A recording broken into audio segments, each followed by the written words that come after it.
చూస్తున్నటువంటి ఈ నడకలో చాలా సార్లు దేవుడు మనల్ని వదలలేదు, కానీ మనం దేవుడిని ఏం చేసాం?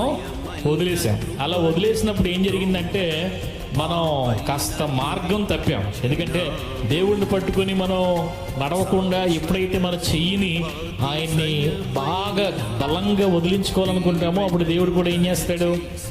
వదిలేస్తాడు. గట్టిగా మనం పట్టుకుని ఉంటే అది వేరే సంగతి, కానీ మనం వదిలేస్తే అది మరి ఏం చేస్తాడు దేవుడు?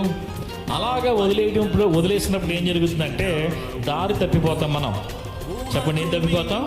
దారి తప్పిపోతాం. దారి తప్పిపోయినప్పుడు మళ్ళా ఏం చేయాలి? దారిలోనికి రావాలి.